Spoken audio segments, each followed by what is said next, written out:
Sharing is Caring by Itslivybear. Chapter 2. The entrance exam goes, well, it goes.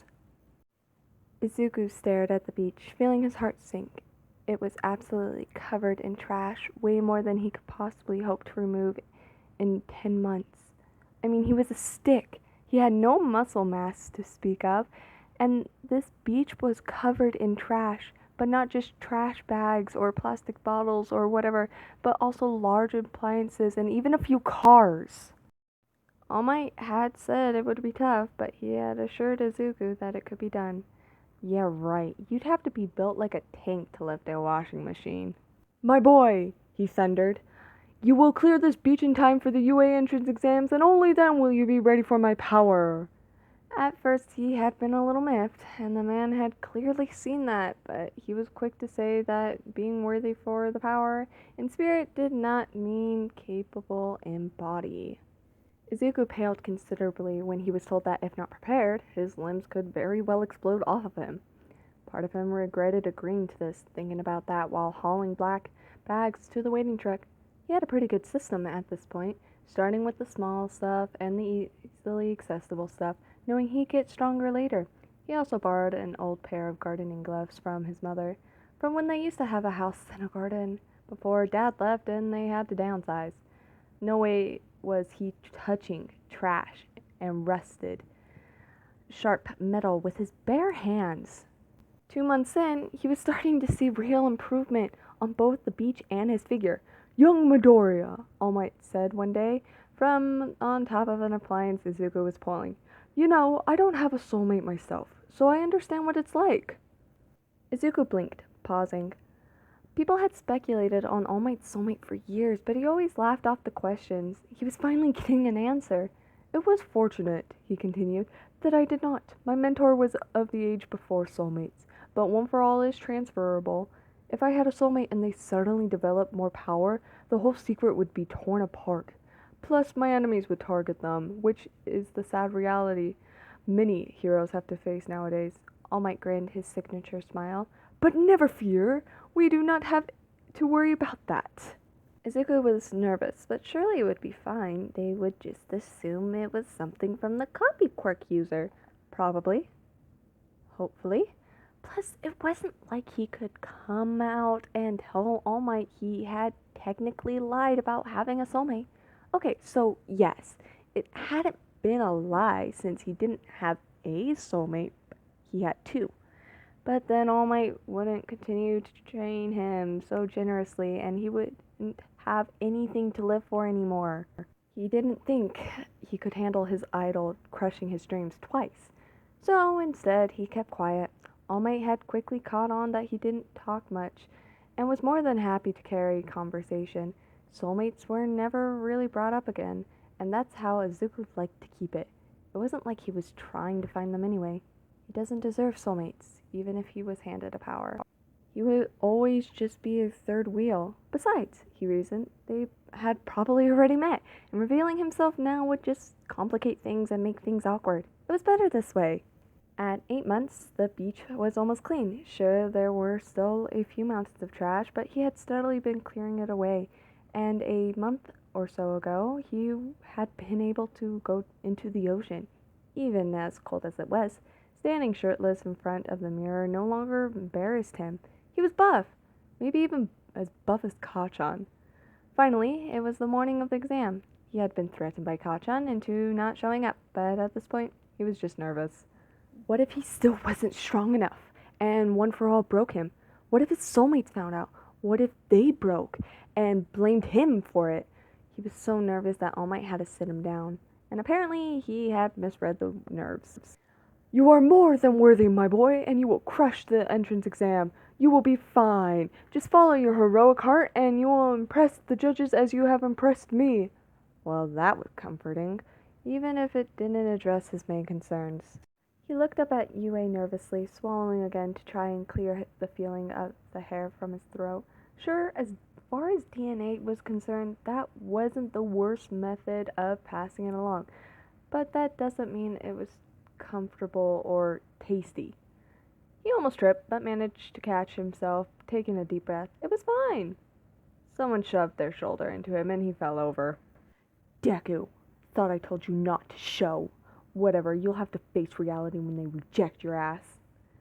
Izuku stared at the ground, feeling the sting of his palms on the brick path, letting Kachan walk by. Hey, are you okay? Man, what a jerk!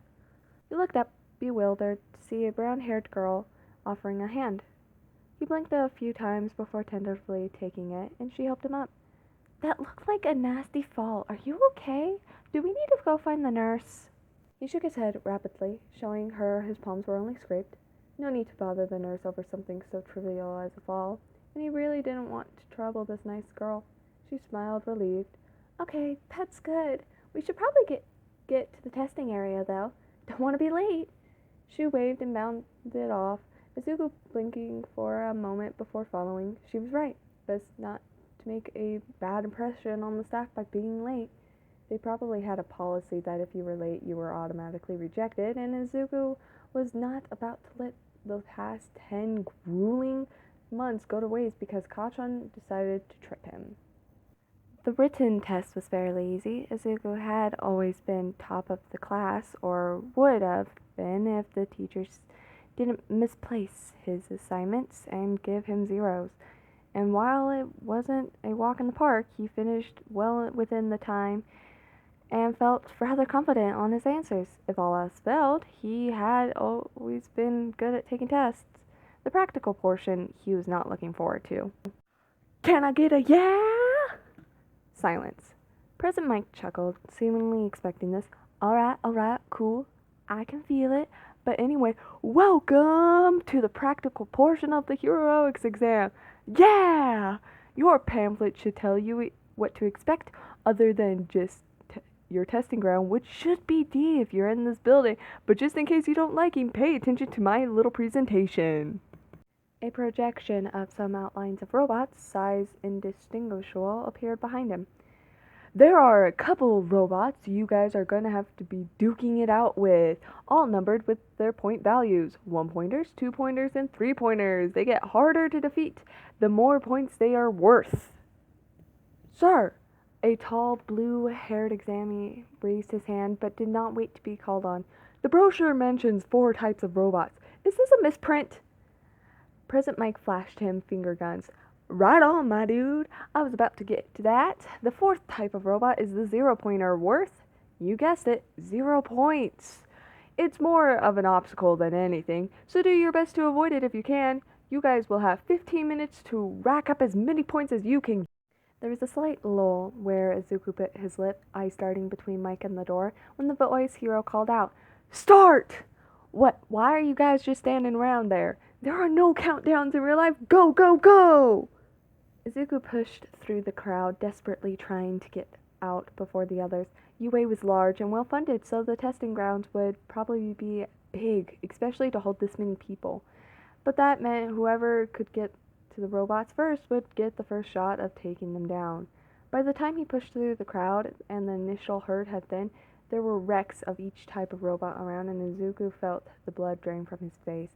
They were huge, easily twice as tall as him, and had mean-looking weapons on them. How the heck would he be able to beat them? He ran for a 1-pointer, but it was shot through with a beam of light.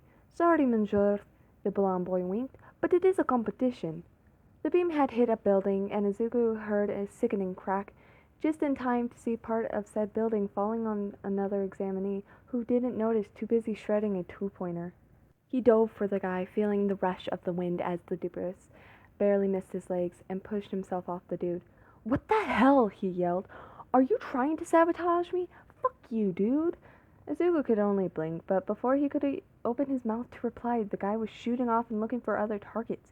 He had just reacted, not wanting the other kid to get hurt, but apparently he hadn't noticed the debris falling.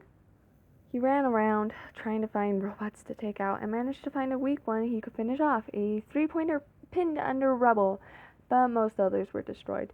He managed to pull a few people out of way of gunfire, wayward quirks, or the jabbing tails of the 2-pointers, but he rarely got thanks, if any. That was fine. He just wouldn't be able to live with himself if someone had gotten hurt and he could have done something about it. The ground rumbled beneath him and his eyes widened as he caught a glimpse of the 0-pointer. rising from the ground, stomping through the city, tearing up buildings in its wake. That was the obstacle? He was about to turn the other way when he heard a weak cry for help. He could only let his feet carry him back in the direction of the city.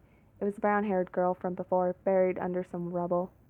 Help! Please! I can't move! He bit his lip, hands clenching and unclenching as he looked around wildly. Sure, this was a big piece of concrete and metal, but he had lifted a lot of metal, and he knew about leverage and all those physics things that had helped him clean the beach, digging heavy things out of the sand. He could do this. He grabbed a bent piece of rebar, but it still looked relatively stable. He knocked off the concrete, still clinging to it, and wedged it under, hooking his feet under rubble to brace himself as he pushed down. She wiggled out of the space he made, crying out when she put her foot on the ground. He winced as he saw it looked a little swollen, sprained at best, broken at worst. He let the rubble fall once she had cleared it and glanced up at the zero-pointer before failing. Even if he picked her up and ran, they'd be slowed down, and had used a lot of time to get her out. It was fight or prey. The test ended in time for them not to get flattened. Well, time to try this quirk, he guessed. He tensed and felt power flow through him like fire, but at the last second he pulled back, remembering the threats of blown-off limbs, and punched upwards at the foot that was falling on them. The zero-pointer staggered as his arm flopped to his side and he winced. It was definitely broken in at least one spot. But the zero-pointer was delayed and still trying to regain his balance. If there was a time to go, it was now. He hooked his arm around the girl, hauling her and her good foot out of the path of the zero-pointer. It wouldn't be helpful to go into an alley or sideways since the zero-pointer crushed and toppled most buildings in its path, since they'd have to count on the delay and its lumbering size to get them through. And that's time! Thank you for taking our practical portion. Please come back to the launch area and hang around if you or a buddy needs medical attention. Izuku could only breathe a sigh of relief along with the girl as the zero-pointer shuddered to a stop, having just recovered its balance from its shredded leg.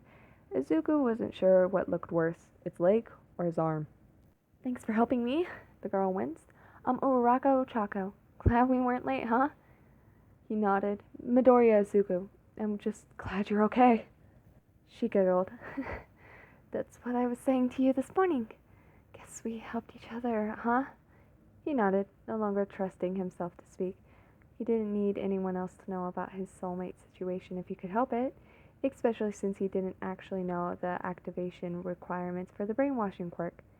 Sure, it was something verbal, but he hadn't exactly tested it. They made it back to the launch area where Recovery Girl, the school nurse, and the youthful heroine was giving out kisses and gummies as she administered medical aid. She turned to them and clicked her done. Goodness, you two are rather hurt. And you, boy, what were you thinking fighting the zero-pointer? He realized she was looking for a response. He stuttered out. She had helped me earlier today, and I couldn't leave her. I wouldn't have been fast enough to run, so I had to stall it somehow. She kissed him, and his arm instantly felt much better, returning to its normal color instead of angry red and white. Well, be gentle with that arm for a while.